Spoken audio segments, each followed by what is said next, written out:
Ele propôs nesta semana a instauração de uma SEI, Comissão Especial de Inquérito, para apurar supostas irregularidades no projeto executivo de construção da estação de tratamento de esgoto.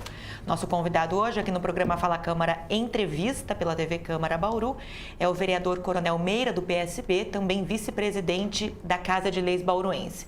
Vereador, obrigado pela presença. Obrigado, mais uma vez, à disposição. Quais são as principais dificuldades que o senhor vem enfrentando para a instauração dessa ferramenta que é a SEI? Olha, a principal delas é a falta de assinaturas para que a SEI seja submetida a plenário. A nossa legislação, ela determina que no universo de 17 vereadores, nós tenhamos pelo menos 6 vereadores têm que assinar o pedido para que dê entrada na Câmara Municipal, para que o presidente possa pautar esse pedido de comissão especial de investigação e aí, obviamente, submeter ao plenário. Se o plenário autorizar, ótimo, ou seja, dá prosseguimento, instaura-se a SEI, aí designa toda a presidência, o presidente, o relator e assim sucessivamente. Então, a dificuldade hoje é conseguir pelo menos 6 assinaturas, né? Hoje, nesse momento da entrevista aqui, nós temos 4 assinaturas. Eu ainda tenho a esperança que outros vereadores se convençam da importância, da necessidade de se instaurar uma SEI. Muitas pessoas falam assim, olha, isso aí vai prejudicar o prefeito. Não é prejudicar o prefeito, nós temos que apurar um fato grave que nós temos aqui em nossa cidade. E eu acredito, ao meu ver, que o prefeito Gazeta, ele mesmo não vai ter tanta responsabilidade. Nós sabemos que o que está acontecendo hoje, para que motivou a instauração da SEI, que é esse prejuízo, que foi esse saque, né, do Fundo de Tratamento de Esgoto, que se aproxima aí quase de 20 milhões de reais, atraso na obra em 42 meses, isso é decorrente de um projeto executivo mal elaborado no governo anterior. Poxa, é isso que nós queremos mostrar, é isso que nós temos que apurar. Né, para saber quem foi que recebeu esse projeto, quem foi que elaborou o edital desse projeto, como que era esse projeto básico, nós não sabemos nada disso. O que nós sabemos hoje é que esse projeto, ele não atendeu às expectativas e não corresponde com a real necessidade para que a empresa Com Engenharia, que é a executora da obra, possa executar a obra propriamente dita. Ela não consegue. Então, Lidiane, o que a gente vê é o seguinte: imagina você decide construir uma casa e você contrata um engenheiro. Aí o engenheiro chega para você e fala assim, Lidiane, como que você quer a sua casa? Eu quero uma casa com 3 quartos, sala, cozinha e banheiro. Minha casa não pode ultrapassar 100 metros quadrados. O terreno meu é esse. Quando você explica isso para o engenheiro, ele vai te apresentar um projeto básico e vai falar para você, olha, Lidiane, tá bom isso aqui? A sua casa vai ter essa disposição e tal, e eu bolei essa fachada para sua casa. Aí você pega, discute com ele e tal, e fala, olha, vamos aumentar mais esse quarto, vamos fazer isso, aqui. Você faz o ajuste. Terminou tudo, ele volta para você e fala, bom, agora eu vou fazer o projeto definitivo. Então é o projeto executivo. O projeto executivo é aquele que contempla não só a disposição dos cômodos, mas aonde vai colocar uma estaca, onde vai ser a rede de esgoto, aonde você vai ter a caixa coletora de gordura. Isso é um projeto executivo, ou seja, ele contempla desde o alicerce até o acabamento final, tudo, com fachada, com corte, com tudo. Isso é um projeto executivo. Quando você tem um projeto executivo desse, você entrega na mão do seu pedreiro de confiança, o seu pedreiro vai conseguir executar a sua obra, tá bom? O que aconteceu com a nossa ET, fazendo agora um paralelo? Esse projeto, ele não veio completo do jeito que eu estou te falando. Ele veio, na verdade, apenas um esboço, tá certo? Sem contemplar a parte hidráulica, a mecânica, a elétrica. Ou seja, imagina, tanto é que você pode perceber que os aditivos hoje que foram solicitados é exatamente porque no projeto original, no projeto executivo, no principal, ele não foi contemplado. É esse o grande problema e isso causou um prejuízo. Hoje eu estava ouvindo uma rádio e disse assim, poxa, será que nós vamos sofrer com o mesmo problema em relação ao viaduto? Vamos esperar 20 anos ou 22 anos para que a gente consiga fazer uma alça de um viaduto? Né? Em razão de problemas que houve, de empréstimo, de tal, de projeto executivo, poxa, nós não podemos perder dinheiro. O dinheiro é público, o dinheiro é nosso. Se a gente for materializar esses prejuízos, nós temos pelo menos um rombo de 20 milhões. Hoje, 20 milhões, sem contar o atraso. O atraso da obra, o atraso, eu vi uma explicação do vereador Manuel Lozilla no seguinte sentido, e ele está certo, né? O que ele fez? Eu tenho um dinheiro e esse dinheiro está aplicado, né, lá do fundo. O rendimento,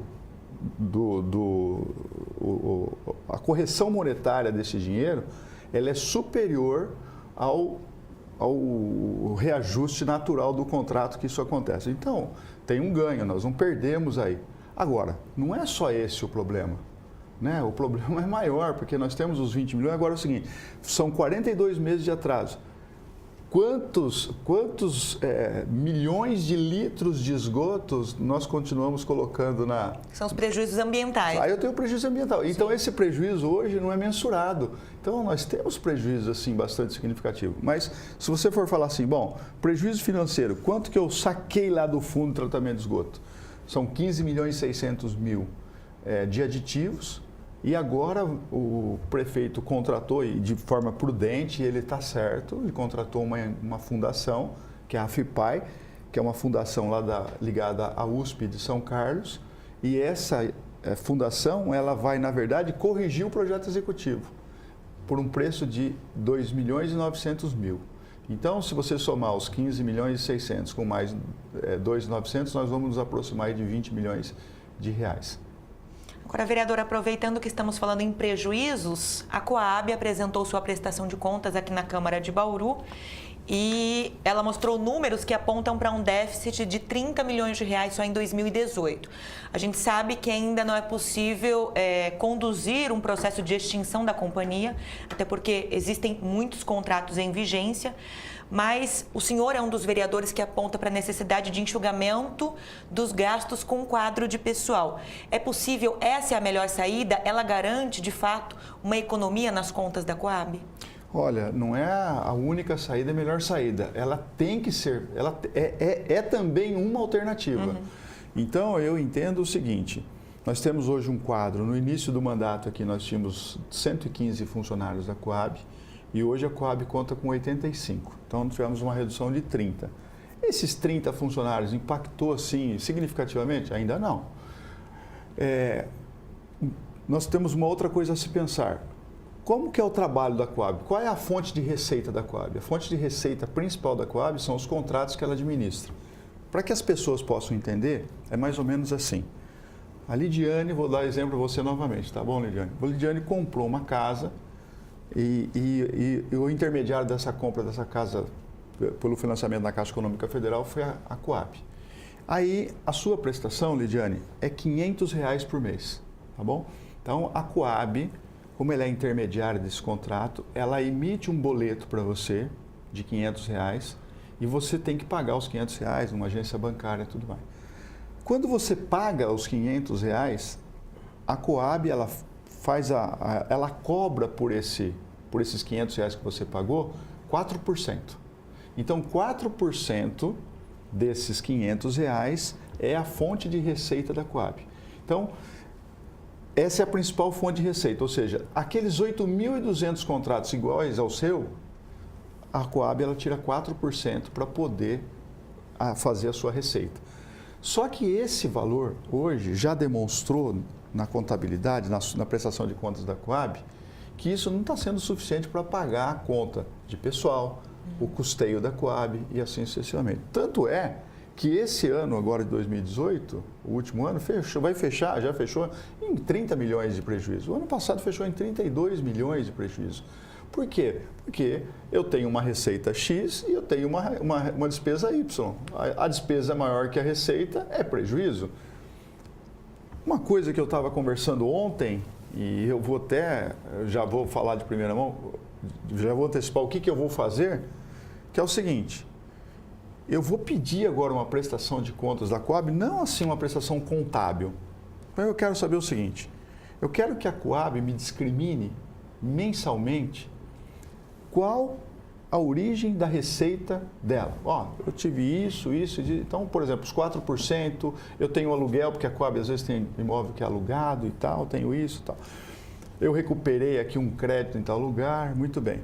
Então, eu quero saber mês a mês. Sabe qual é a minha preocupação? Minha preocupação é o seguinte, eu já fui mutuário, né? Hoje, eu graças a Deus, eu tenho minha casa própria. Mas eu fui mutuário uma vez, uma época, em que eu paguei uma prestação do meu apartamento, que eu morava no Parque das Camélias, e aí eu fui pagar numa casa lotérica. Paguei, né, que é uma credenciada da Caixa Econômica Federal, e meu financiamento era pela Caixa Econômica Federal. Aí eu paguei, passou 10 dias, passaram-se uns 15 dias, eu recebi uma cobrança da Caixa Econômica Federal, que a minha parcela estava em atraso. Né? Eu falei, não é possível. Fui lá nas minhas contas, peguei o recibo, fui até a agência da Caixa Econômica Federal e falei, tá aqui, eu paguei. Então, o que aconteceu? O proprietário da Caixa da lotérica, que até essa lotérica já fechou, o que ele fez? Ele pegou, ele recebeu, ele me deu o comprovante, só que ele não prestou contas à Caixa Econômica Federal da parcela que eu paguei. Imagine você pagar os seus R$500, você vai lá na própria Coab e paga. Tudo bem? Só que eu tiro aos 4% e o restante eu tenho que entregar para a Caixa Econômica Federal. Eu vou falar para você que é uma coisa que eu estou assim, eu espero que isso não esteja acontecendo, que é a própria Coab não estar prestando contas para a Caixa Econômica Federal. É a mesma coisa que muitas empresas hoje fazem, ou quando você tem uma funcionária na sua casa, você contrata uma senhora para trabalhar na sua casa e você paga, você registra. Aí você tem que recolher aquele tributo do INSS. Né? Tem muita gente que fala, não, dona Lidiane, paga aqui que depois eu já te entrego o recibo. E às vezes te entrega o recibo, mas não recolheu efetivamente o valor. Então acontece muito disso. Quantos e quantos funcionários são surpreendidos e falam assim, puxa, você trabalhou 5 anos nessa empresa e nunca foi recolhido o INSS. Então o meu receio é que a Coab esteja fazendo isso. Por quê? Se ele não tem recurso para cobrir as suas despesas, não tem receita suficiente, de onde está sendo retirado esse dinheiro? Se a prefeitura, que tinha uma previsão de aporte no ano passado de 6 milhões, não fez o aporte, de onde sai o dinheiro, Lidiane? Imagina você, uma pessoa que trabalha, o marido trabalha, vocês têm a fonte de receita de vocês, né, que é a receita de vocês, só que a despesa está maior. Poxa, se você tiver uma poupança, você vai tirando aos poucos da sua poupança, só que vai chegar uma hora que você não tem mais dinheiro. Quando você não tiver mais dinheiro de onde retirar para você cobrir a sua despesa, que é maior que a sua receita, o que vai acontecer com você? Bom, você vai deixar de pagar algumas contas para poder continuar sobrevivendo. E vai chegar uma hora que você vai perder tudo. Só que a Coab continua nesse processo há muitos anos. Eu não consigo entender como que o rombo continua sendo de 30 milhões, 30. Da onde se retira esses 30 milhões? O que acarretaria para o município uma conduta como essa, para o prefeito? Porque Bauru é acionista em 72%, né, da companhia. Olha, eu fiz uma pergunta aqui para o contador, para o Alba. Eu fiz assim, uma pergunta bem simples e falei assim, Alba, se hoje nós fôssemos liquidar a Coab, tá bom? Eu sei que isso não pode acontecer porque tem os contratos ainda pendentes. Mas se hoje nós fôssemos liquidar a Coab, levando em consideração que a Coab tem X a receber da Caixa Econômica Federal, do Fundo de Compensação de Serviços, e mais aquilo que ela deve e tal, ele falou, ó, hoje, pelos meus cálculos, seriam 300 milhões de prejuízo. Se você pega 300 milhões de prejuízo e você divide isso, e a prefeitura é a sócia majoritária com 72%, nós teríamos aí que desembolsar aí uns 200 e poucos milhões de reais. Mas, segundo consta, e alguns amigos meus que já trabalharam na Coab, falou, Meira, esse número é irreal, é muito maior. Ou seja, nós vamos ter que pagar essa conta, isso vai ter que ser feito um financiamento, não tenha dúvida, nós vamos ter que financiar isso aí por longos anos, o município não vai quebrar, não vai entrar no SPC, não é verdade? O município tem que encontrar uma alternativa para pagar. E vai ter que pagar com o suor nosso, dos bauruenses, dos munícipes que pagamos nossos impostos. Mas não tenha dúvida disso. Por isso que eu sempre alerto, que eu falo, poxa, É preciso fazer alguma coisa. Só que o presidente da Coab, o senhor Edson Gasparini Júnior, ele é absolutamente resistente.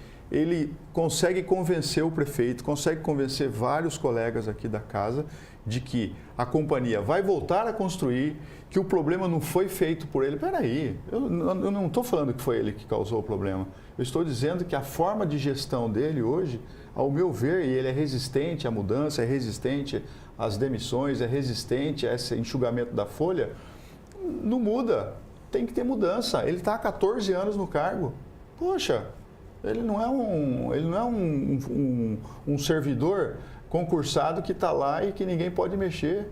Ele é um cargo comissionado. O prefeito precisa colocar e ter a consciência que em todas as peças da administração é preciso ter mudança, até mesmo para ser salutar. Pode ver que não tem nenhuma pasta da administração que uma pessoa perdurou tanto tempo. Então é isso que eu falo. Poxa, eu tento alertar isso. A companhia não está bem das pernas e continuo insistindo e mantendo a pessoa lá. Sobre o argumento de que a Coab vai voltar a construir. Sabe quando que a Coab vai voltar a construir? Nunca. Não vai voltar, por mais que se tente. Eu gostaria que isso acontecesse, até mesmo para recuperar a companhia. Eu quero, lógico que eu gostaria que isso, mas eu não vejo saída. Por isso que a alternativa melhor hoje é reduzir drasticamente o custo, as despesas da Coab. Se eu tivesse um equilíbrio entre receita e despesa, igual, ótimo. Vai diminuindo os contratos? Vai diminuindo funcionários. Vai diminuindo. Conforme vão diminuindo os contratos, em 2021 nós não temos mais contrato. E aí? Como é que a companhia vai continuar? Se não tiver construção, se não tiver moradia, vai viver do quê? Do nada? Acabou a fonte de receita. Entendeu? Vereador, mudando de assunto, o senhor e o colega, o vereador Natalino da Silva, registraram um boletim de ocorrência depois de uma reunião que foi realizada aqui na cidade na semana passada pela Artesp, que é a Agência de Transportes do Estado, por conta da notícia, da informação de que serão implantadas praças de pedágio na rodovia Bauru-Marília. De que forma o município pode reverter, a Câmara, o prefeito, os secretários, enfim, essa mobilização pode reverter uma decisão como essa? Por que essa é uma decisão inconsistente na sua visão? Olha, primeiro é o seguinte, o governador Dória, primeiro que ele não mentiu na campanha dele, né? Ele falou que ele ia praticamente vender o Estado e ele está conseguindo, ele já começou a fazer, vender no bom sentido, né? Que é as concessões e tudo mais. Então, o primeiro passo que ele deu em relação às rodovias foi essa concessão de 1.200 quilômetros de malha viária, né? Hoje já tem acho que mais de 20 mil sob concessão. E ele pega nesse pacote todo, ele coloca a rodovia Bauru-Marília, que é a rodovia que nos interessa aqui na região, e simplesmente uma rodovia que já está duplicada, uma rodovia que foi custeada pelo governo do estado, a sua duplicação, quantas e quantas pessoas faleceram nessa rodovia em razão de acidente de trânsito. Hoje nós tivemos uma redução significativa dos acidentes em razão da duplicação da rodovia. Aí de repente eu vou duplicar, eu passo a sair para uma concessão, coloco 2 praças de pedágio e começo a cobrar. Então, do dia para a noite. Então, são coisas assim que a gente não consegue entender. Se a empresa concessionária mas vai dar uma outorga milionária. Uma outorga milionária não vai ser revertida aqui para a nossa região. A outorga milionária vai ficar por conta do governo deliberar para onde vai. Se ele falasse assim, olha, eu vou colocar aí,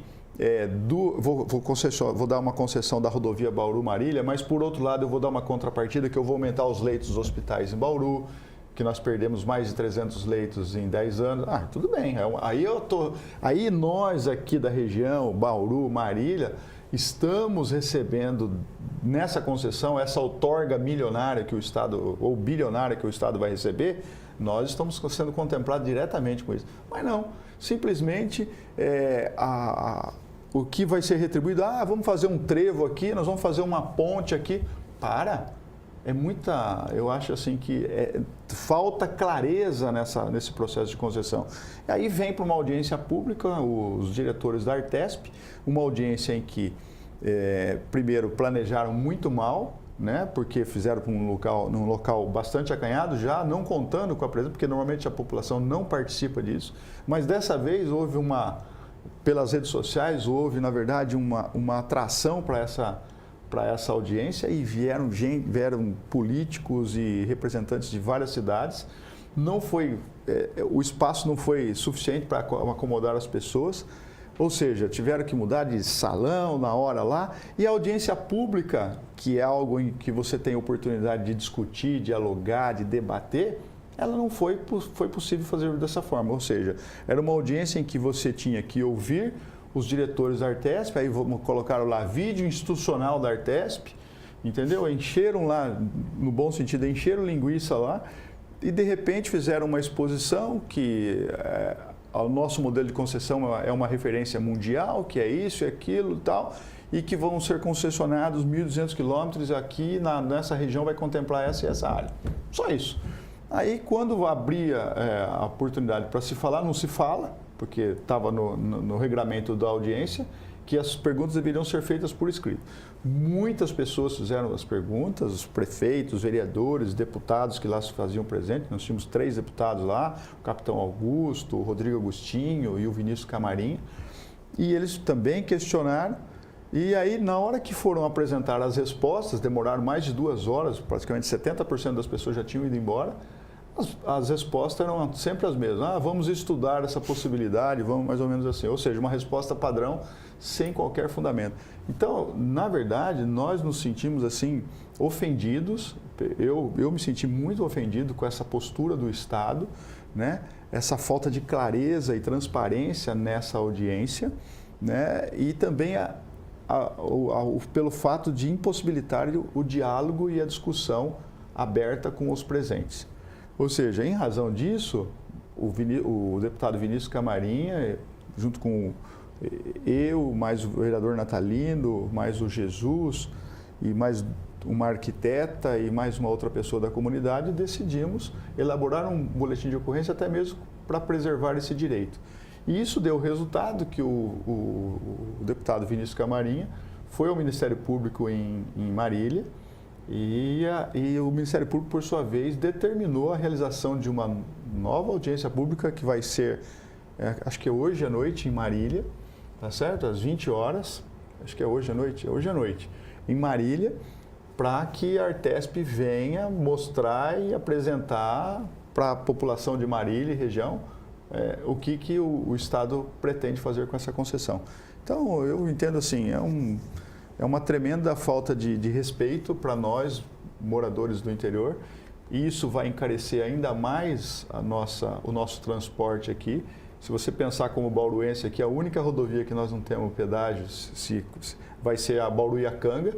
O restante você praticamente, nós estamos cercados, a Rondon tem pedágio, a Bauru-Jaú tem pedágio, a Bauru-Ipauçu tem pedágio, a Bauru-Lins tem pedágio, ou seja, tudo tem pedágio aqui, né? Só falta Bauru-Marília e Bauru-Iacanga. Contemplando a Bauru-Marília, só vai faltar Bauru-Iacanga. Então, isso também é uma outra coisa que o governo do Estado, ele tinha que refletir e pensar no seguinte sentido. Poxa, eu colocando mais praças de pedágio, encarecendo mais o transporte, né? Eu vou diminuir cada vez mais o atrativo de indústrias, de empresas de ir para lá, que normalmente depende do modal rodoviário para levar a sua mercadoria produzida para o porto e tudo mais. Então, eu vejo o seguinte, o governo do Estado de São Paulo, e eu já estive trabalhando no governo do Estado de São Paulo, eles pensam no Estado de São Paulo num raio só de 100 quilômetros, tendo como referência a capital. Então, para eles, Campinas é importante, Sorocaba é importante, São José dos Campos é importante, o litoral é importante. O restante não é importante. O restante, você tem que sair. Todas as indústrias, você pode ver toda a concentração de indústrias, está tudo nesse raio de 100 quilômetros. Fora isso aqui, qual é a nossa maior indústria aqui? É uma indústria local. Uma indústria local de um bauruense que fez a indústria. Então, você tem aqui, qual é o maior... hoje, nós temos uma empresa aqui que trabalha com call center, é a segunda maior contribuinte de impostos de Bauru. É uma empresa que nasceu de um empresário de Bauru. O que o Estado aqui trouxe para a nossa cidade e falou assim, olha, nós temos uma fábrica aqui, tem um investidor chinês, americano, finlandês, seja o que for. Quando ele recebe essas pessoas no palácio e fala assim, não sai do raio de 100 km, ele não leva o progresso para a gente só fica pagando conta, né? E isso também prejudica até mesmo a questão do modal aéreo, porque se você não tem indústria, não tem atrativo, as empresas também não têm essa atratividade para poder colocar mais linhas aqui, né, mais voos aqui. Quer ver um exemplo, só para, me perdoe, mudar um pouco de assunto, mas uma empresa de Bauru que trabalha com call center, eu falei isso na tribuna, ela recebeu aqui uma multinacional que pretendia montar um call center da empresa dela em Bauru, exatamente por causa da expertise da empresa local aqui que nós temos, que hoje já emprega mais de 6 mil, 7 mil pessoas.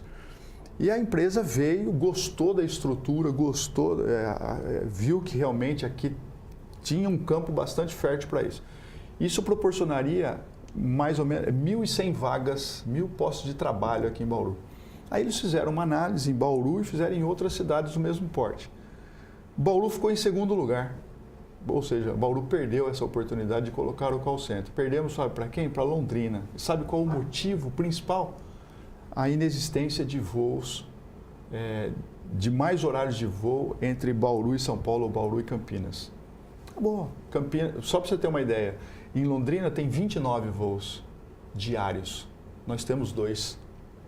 Então, quem é que pode mudar esse cenário? O prefeito Gazeta, o prefeito de Piratininga, o prefeito de Marília? Não, isso é o governo do estado. E agora a gente vai penar mais ainda porque nós não temos representante na Assembleia Legislativa aqui da nossa cidade. Então, são situações que ou se faz um consórcio de prefeitos aqui, faz uma frente de prefeitos, uma coisa sem bairrismo, sem nada, para poder pressionar o governo. Senão, nós vamos continuar pagando conta, ou seja, aumentando as nossas despesas aqui com pedágio, mas a vinda mesmo de empresas, de emprego, que possa fomentar a criação de emprego, dificilmente isso vai acontecer. Vereador, só para a gente fechar, uma audiência pública discutiu nessa semana aqui na Câmara de Bauru novos modelos de gestão da iluminação pública da cidade. Existe uma inclinação para a possibilidade de se implementar uma parceria público-privada. Outra opção também é o modelo tradicional de concessão. Qual é a melhor saída, na sua opinião? Então, eu entendo que a melhor saída seria uma PPP para a iluminação pública, né? E não simplesmente uma concessão. Mesmo porque um dos procuradores jurídicos da Prefeitura Municipal, ele fez alguns apontamentos dando a entender que a concessão, ou seja, quando você transfere toda a responsabilidade para uma empresa privada, ela tem um risco no que diz respeito à iluminação pública. Então, o melhor seria mesmo a PPP. Mas o que eu achei interessante ontem, e aí tem coisa que a gente tem que criticar, mas tem coisa que a gente tem que elogiar. O que eu achei interessante ontem é que a Prefeitura a Prefeitura chamou aí 10 empresas e 8 foram qualificadas, e essas empresas vão fazer um estudo do parque de iluminação da cidade, né? E vão apresentar um cronograma e uma proposta para assumir esse parque, para a substituição das lâmpadas que nós temos hoje por lâmpadas mais econômicas, que são as lâmpadas LEDs, né, com possibilidade de ter Wi-Fi, enfim, uma série de coisas, uma série de melhorias. Muito bem. E essas 8 empresas agora, elas vão apresentar cada uma o seu modelo, o modelo que elas acham ideal para Bauru.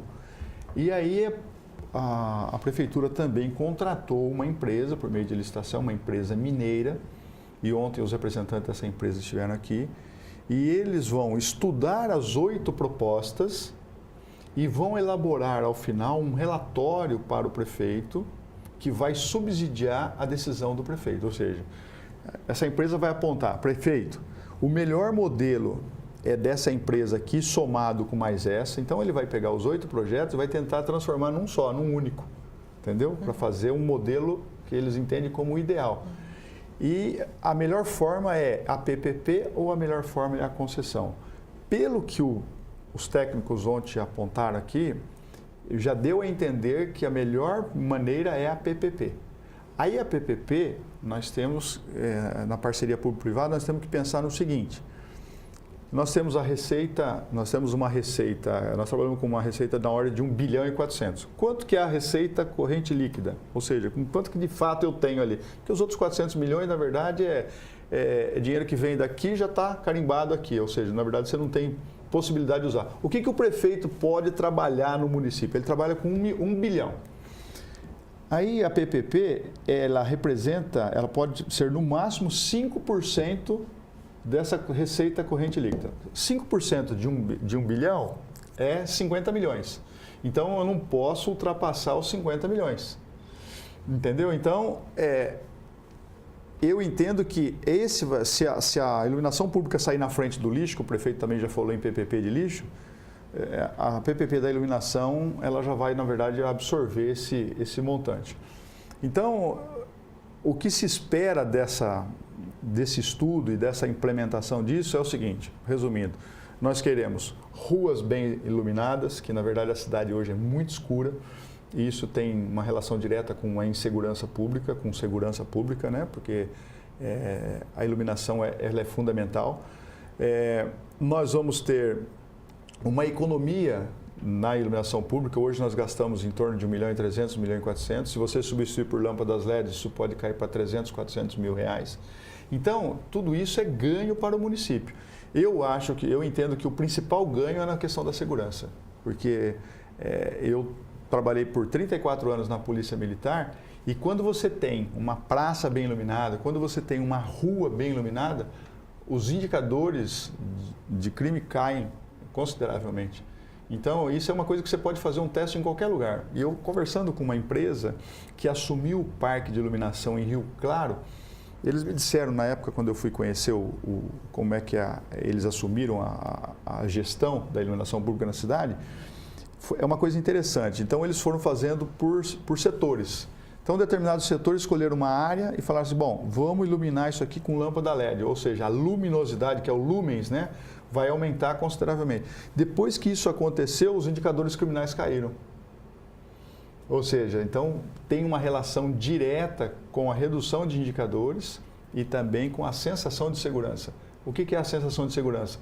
Bauru hoje, nós divulgamos, nós estamos a cidade que ocupa o melhor ranking das cidades acima de 300 mil habitantes, né?